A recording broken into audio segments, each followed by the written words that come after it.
Today, we have the honor of hearing Becky Ayers share her personal journey through breast cancer.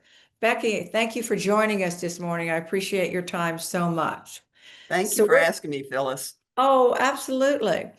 So the first question we're going to talk about is, as a cancer survivor, what is the best advice you could pass along to other women? Trusting your medical team. And the first advice I got when I visited with my doctors was your cancer is your cancer. You'll have friends come up and say, oh, I had that cancer too, or I've done this and I went to this doctor and I tried this. Just know that your cancer is unique, and trust your team to lead you in everything that you need to know. Tell them about supplements people say you should take. One person suggested I take a supplement, and the doctor said, it's great for everybody except for you because of the cancer treatment you're going through. It will interact with your chemo. So I think knowing that you've got a care team that does care about you. I'm not a worrier by nature anyway, daughter of a Marine, pull up your bootstraps. So, I just wasn't very anxious about anything. I just learned to trust the medical team. It's so important to communicate with your medical team and keep them in the loop as to anything that you're going through, any bodily changes that may be happening, any physical changes within your body, the appearance. It's just so important that they know about all these things. And I mean, communication with the doctor, years ago, you used to be kind of afraid to talk to a doctor, but now, it's very vital that you befriend them and that you spend time with them and discussing your treatment and your side effects and, what all of the scope of the next few months in your life is going to look like. And So, Phyllis, that piggybacking on that, that is so true, because when I was getting ready to go through my last chemo, number 12, the doctor called that morning to see how I was doing. And I just happened to mention, is the neuropathy, the numbness in my legs, supposed to be all the way up to my knees by now? And she said, whoa, you didn't tell me you were having all that. I And know. she canceled the last chemo. We stopped at 11. That was it. She said, you are now done. And I Yeah. should have told her that 2 times before when it started, and probably I wouldn't have gone through number 11. Yes. Well, let's back up and talk about when you received the news and what your actual diagnosis was, Becky. Well, I received the news on New Year's Eve in a phone call, and I knew it would come in a phone call, so I was prepared for that. And it was funny because 16 years prior, my husband was diagnosed and received that call on New Year's Eve also. Oh, So we had that 16 years apart. Not a good night for us. But anyway, it was fine. And I was diagnosed with invasive ductal carcinoma in the right breast. And then in the left breast, it was ductal carcinoma in situ. So it was in the ducts at that point. And that's kind of the majority of the breast cancers are going to be that invasive ductal carcinoma. So 70 to 80%, I believe, are going to get that kind of diagnosis. that's correct. So for me, it meant 9 months of chemo, surgery, radiation, removal of 2 lymph nodes, which happened to be benign, and reconstruction. So it was a long journey, but we got through it. Well, and ductal carcinoma in situ means that it's not actually, it's waiting. It's not an active breast cancer, but they can see a spot on the mammogram and it's something to be concerned about. And so it's waiting. Is that how they explained it to you, Becky? Well, for me, it was in the duct. Oh, it was? And I had a lot of calcifications in the breast tissue. So I didn't have tumors yet, lumps yet, like I did in the right breast. But we had those calcifications, which, they did go in and remove. So that it was something to address. And I was stage 2, but my cell growth was stage 3, which was a very active, aggressive growth. So probably within a week, I think it was within a week to 10 days, they had me doing the first chemo. They wanted to address it quickly. Yeah. I'm glad that they did. So let's talk about the type, you had been taking hormone replacement and your prior years. And so let's talk about the type of breast cancer that the biopsy showed, Becky. Your Well, progesterone. Yeah. Yeah, it was the invasive, as I told you, the invasive ductal carcinoma. But the cause of it, what we thought the cause of, which for me was pretty obvious, was from the hormone replacement therapy I was taking. I had Uh-huh. started menopause at 44, started taking all the hormones that everybody gave you at that time. But I switched to bioidentical hormones. I thought they were a little bit better for you. They were more natural. Uh-huh. And my doctor sat down with me and we had a very frank discussion about this can cause breast cancer. Mm-hmm. And I had a mother who had had horrible hot flashes all her life. In fact, she did until she died at age 80. She was still taking hormones. Mm-hmm. And I thought, well, okay, my mom was fine and I'll probably be great. She died of lung cancer, not breast cancer. Mm-hmm. And it was a quality of life issue for me because I had hot flashes all day, all night. It was pretty miserable. And I went into it knowing that it could cause breast cancer. And for me, it was not a matter of if I was going to get cancer of some sort, but kind of a matter of when, because my mother died of cancer, my father died of cancer, and my little brother died of cancer. My So I knew goodness. that there was a pretty good chance. But Uh-huh. it was an informed decision that I made just because I was so miserable with the hot flashes. Sure, like so many women. Well, estrogen does play a significant role in breast cancer development and progression. I mean, estrogen stimulates the cell division in breast tissue, which can lead to mutations in cancer development. And I remember, years ago, there was and I guess there still is, even though there's been some recent dialogue in the media about removing this black box warning, but there's a black box warning on Premarin or the different types of estrogen pills that they give women today that says that, taking this pill, there has been evidence that it can lead to breast cancer. The recent study that I just read about was that if you go on estrogen replacement therapy, um, if you start it at the age of 50, and then take it through the age of 59, just for those 9 or 10 years, there's a evidence that says that you will not be affected by it and it will not lead to breast cancer. But nothing is 100%. So it's a decision. It's just, it boils down to a decision between you and your doctor and what the both of you decide. And yes, we've Well, all, and in addition to that, Phyllis, not only estrogen, but mine was progesterone driven. yes, Mine that's had right. nothing to do with the estrogen, and you've got those cells also that progesterone can attack or attach to, and then it kind of stimulates that cancer growth.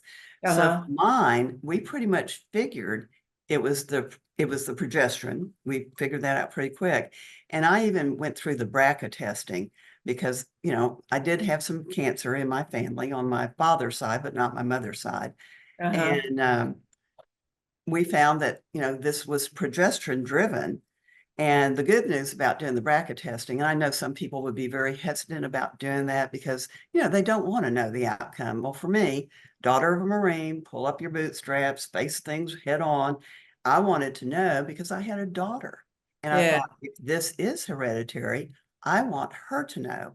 Well, sure. luckily, I didn't test positive for any kind of cancer gene, which was even including breast cancer. So that kind of led us to believe it was driven by the hormones.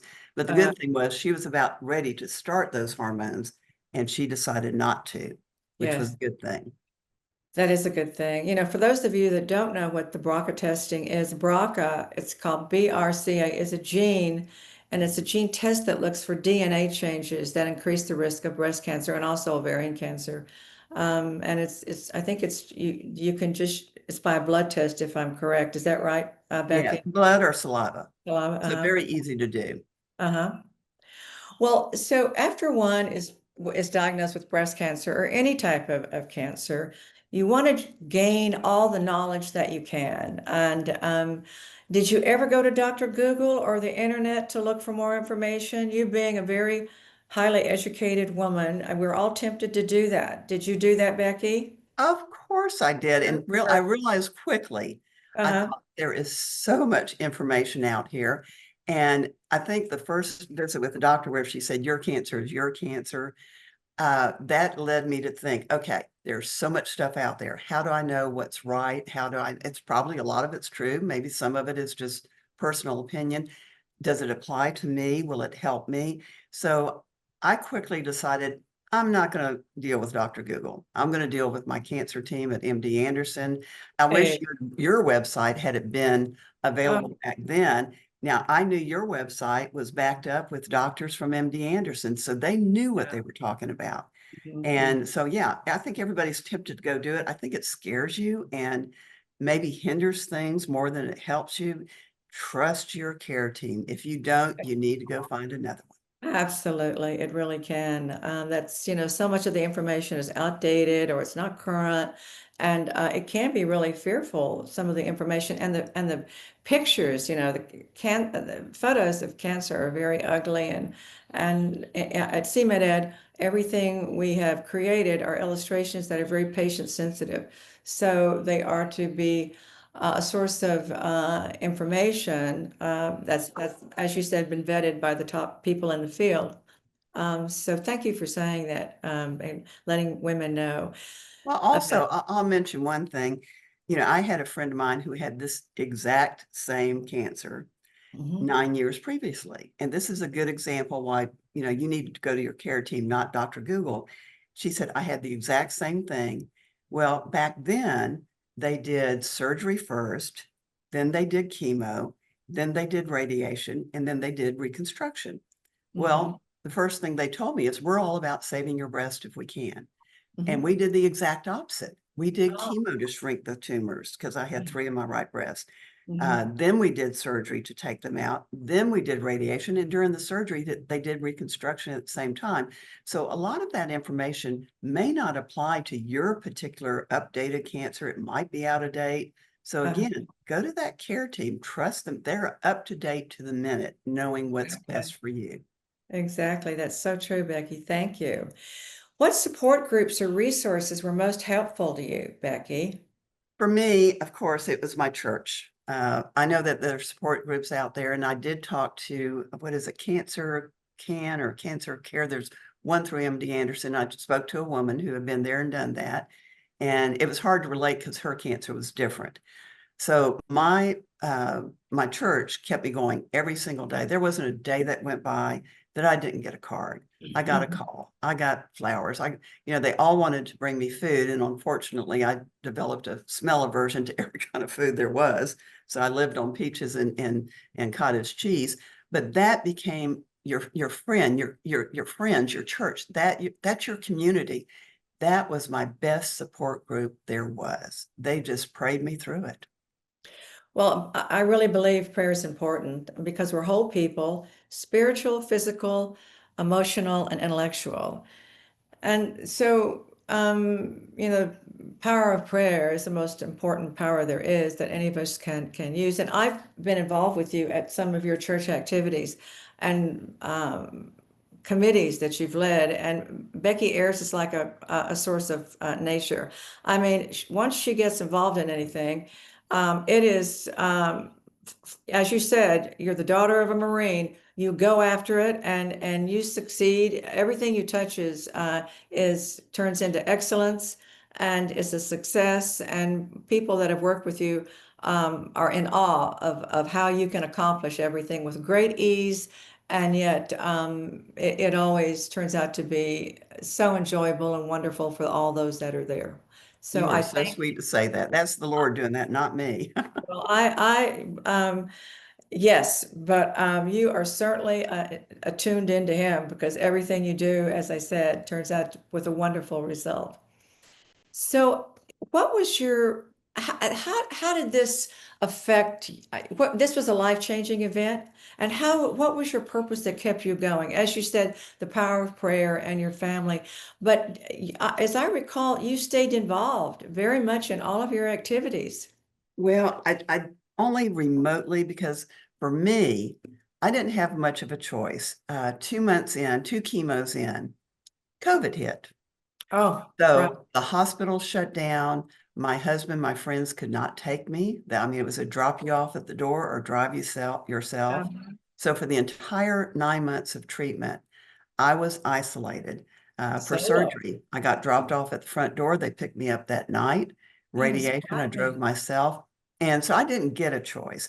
the thing about it is that everybody else is in the same boat. I didn't miss out on anything because nobody was doing anything. I Uh-huh. couldn't go to church. I couldn't work. Basically, my job at that time, I gave myself permission to sit back, relax, and take care of myself. That became my biggest job.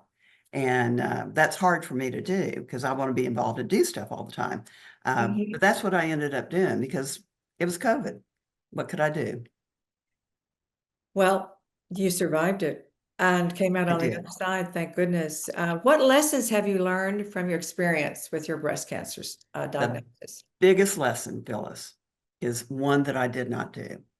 Self-exams. Mm-hmm. I was faithful in those mammograms every year. Mm-hmm. November rolled around. I thought, oh my gosh, I haven't done my mammogram. And I got scheduled for like 2 weeks later.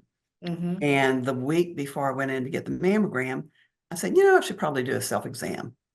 And I found the biggest lump easily in the right breast. I had 3 lumps. Wow. And that is thought, if I had been doing those self-exams, I would have caught that one at least 2 months ahead of time because it was an aggressive growth cancer. Uh, Uh-huh. my, I plead with everybody, young girls, 20-year-olds, 30-year-old men, do self-exams because if I had found that earlier, I may have not had to go through as harsh a treatment as I did. Mm-hmm. Things might have been a little bit easier. And I was in charge of that. I was supposed to be doing it, and I didn't. And when I first started going down to MD Anderson, what was upsetting to me is I saw 20-year-olds, 2 20-year-old girls, they were in their late 20s, with their Wow. babies there. They had breast cancer. The doctors have thought, well, it's your nursing and it's all tied into that. And well, they had breast cancer. And I thought, Mm. these are 20-year-olds. I Yeah. saw men down there. They weren't there with somebody. They were the patient called back. And so I was amazed at how many, all ages, all stages, male, female, didn't matter. That self-exam could maybe stop and save somebody's life. It could Is maybe, that maybe the treatment won't be as hard. So if I had to say anything, it would be that. Do your self-exams. It can make a difference. Absolutely. And that is so important, just what you shared with us. Today, we just posted on our website and on social media an article about breast cancer being diagnosed in women, younger than 40. Mhm. And it's becoming more evident. It used to be a type of cancer that you would think only women that were, older or later on in life would be diagnosed with it, but not anymore. They're getting younger and younger, and Well, and I think a lot of women, I had somebody tell me the other day, I'm 77 now, so I had breast cancer at 72.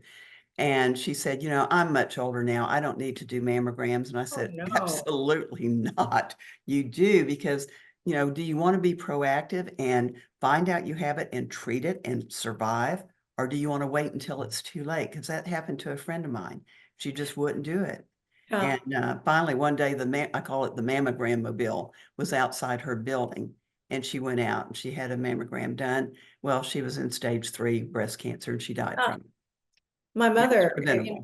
if you're blessed with a long life, her friend was diagnosed with breast cancer at the age of 92. Oh, wow. So you never know, and it's correct. You're correct. It's good to follow up, do self breast exams, get your mammogram, and if your doctor or physician tells you there's no need for it, then that's another thing. But don't make that decision by yourself. Absolutely Absolutely not. not. I'm 5 years in. I've had 5 years of clear mammograms now. And now I'll be moved in January. I'll be moved to the survivors clinic and Wow. have my exams there. I don't know what that means yet, but anyway, I'll be having mammograms there. Congratulations, Thank Becky. you. Thank you. Yay. Hey, that's It's wonderful news. it's Well, not well, always a death sentence. So, there's so no, much they can do no, now. no. What do you want people to know about living as a cancer survivor? What I learned through the whole thing is what I'm trying to do now is I'm proactive and I plan a lot of things, but I live more in the day now. Hmm. I've never been a big worrier, but that taught me not to worry. The Lord tells us not to worry, so I'm going to take him at his word. And I've learned that anything that you face, it's a big elephant. You eat it one bite at a time, one day at a time, 1 hour at a time if you have to, but just set your plan, go with it. Don't worry about the whole big picture. You can't conquer it all at one time. Just Right. live it every day and don't stress yourself out, because stress is not your friend during any kind of cancer. That's so true. Oh, well, I think the last thing that I want to say is remember, ladies and men, 1 out of 8 people will be diagnosed with breast cancer this year. And the earlier the detection, the better the outcome. A word of caution, if you find a lump, do not try to diagnose it yourself by saying, oh, this is just a pulled muscle, or I lifted the groceries or picked up a whatever and it was too heavy. There is no substitute for a doctor's evaluation. Remember that the large majority of noticed lumps or breast abnormalities are benign, but it's always important to report them to your doctor at the first sign of their appearance. I mean, early detection leads to a better outcome every time. And also, breast cancer is something you go through. It's not always a life-ending event. So Absolutely. 95% of breast cancers, if caught early, are curable and you can survive it. And Becky, is there another thing you'd like to add before we sign off here? I'd say one tip, that first time you go in, you've been diagnosed, you're going in, you're going to see your doctor. When I went in, one day I saw my oncologist, the breast surgeon, and the radiologist who was going to do the radiation down the road. They all came through at one time together and Mm-hmm. talked to me. My husband was there, but I took a friend with me because I Oh, knew that everything they said, I would not remember. It's overwhelming, a lot of information. She was there to take notes. She was a nurse friend, so that was good. uh-huh. And then they each came in separately after that, and we talked about their specific, what they would be doing. So I would say take a friend with you.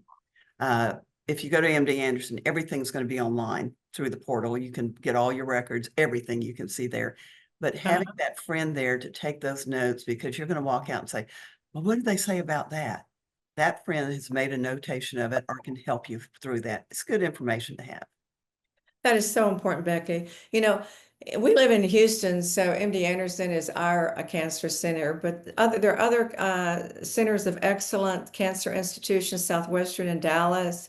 I mean, Mayo, I mean, so many of them Yes. and I think we're all on most hospitals that size are now on the Epic Center, which you can access your MyChart.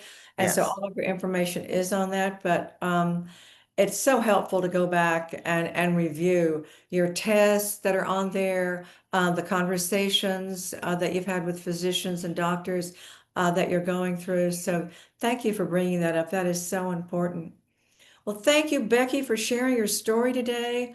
We hope that women listening are inspired to recognize the importance of early detection and screening, and that what they gain hope from knowing it's possible to move through a breast or cancer diagnosis toward a very positive outcome like you, Becky. Absolutely. There's a lot of hope out there, and that's what you want to go for. Amen. Well, God bless you, and thank you, Becky, Yeah, once Becky, Thank again. you, Phyllis, for what you're doing. And, you're just making a difference in people's lives. That means a lot to me coming from you. Thank you. Thank you, dear. Okay, bye.